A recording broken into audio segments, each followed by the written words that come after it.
Hey everyone, and welcome to the club and welcome to Pokemon Tuesday. Today I'm going to be showing you how to draw Marill.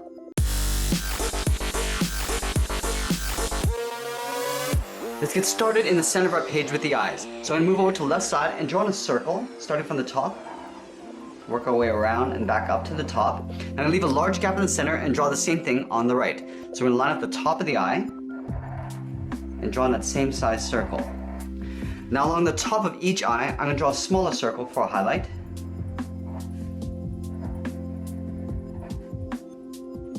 Let's go in and fill the bottom part of the eye in black.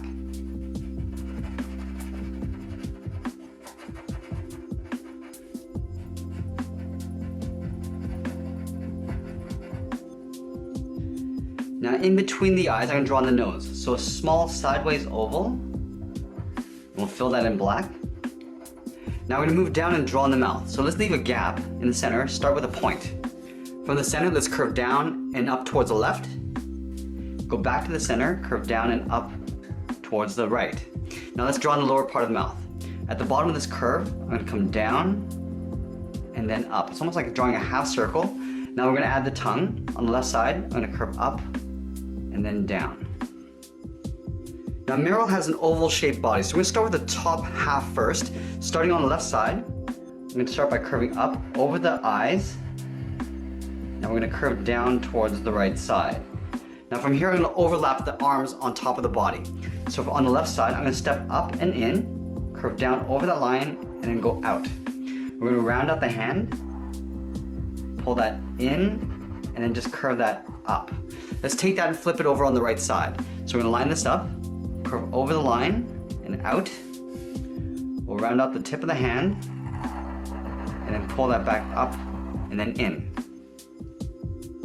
Now let's draw in the lower part of the body. We're going to continue this curve underneath the arm, come down in the middle. And we're just going to pull that back up on the right side underneath the arm. Let's add that patch in the body. Starting on the left, it's almost like drawing a half circle, going up underneath the mouth and then back down on the right side. Now we're going to tuck the feet in underneath the body. Starting on the left side, start by curving down and out.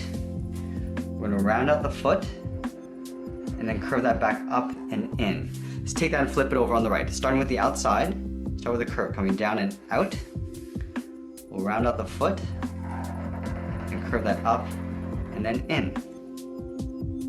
Now we're going to move back up and draw in the large ears. It's like a large circle tucked in behind the head. So directly above the left eye, we'll step up here, start drawing in that circle, curving around and then back in. Let's take that and flip it over on the right. So directly above the right eye, curve around in the opposite direction and then tuck that in behind the head. Now we're going to go in and draw the inner edge of the ear. So we're going to shift this half circle down. Starting on the left, we're going to step in, curve around. Now we're just going to taper this so the gap gets narrower as we come down towards the bottom. Do the same thing on the right. Curve in the opposite direction. And we're just going to pinch that spacing so it gets tighter as we come down. Now over on the right side, we're going to add a large circle in behind the arm for the tip of the tail. Starting at the top of this arm, we're going to curve around. Now we're going to just tuck this in behind the tip of the arm. On the top left here, we're going to add a smaller circle for a highlight. Now from the bottom of the circle, we're going to add a zigzag pattern going in behind the body. So let's start here. We're going to start with an angle line going out, come back in and up. I'm just going to repeat this, going across with a series of short lines. Come down. Now we're going to pull this in and up behind the body. Now I'm just going to trace this out on the outside. Leaving an even space gap all the way around. And up. And that's pretty much it. There we have it. There's Marill from Pokemon. I hope you enjoyed today's lesson. Make sure you subscribe and send me your requests in the comments below. Thanks for watching, and we'll see you again soon.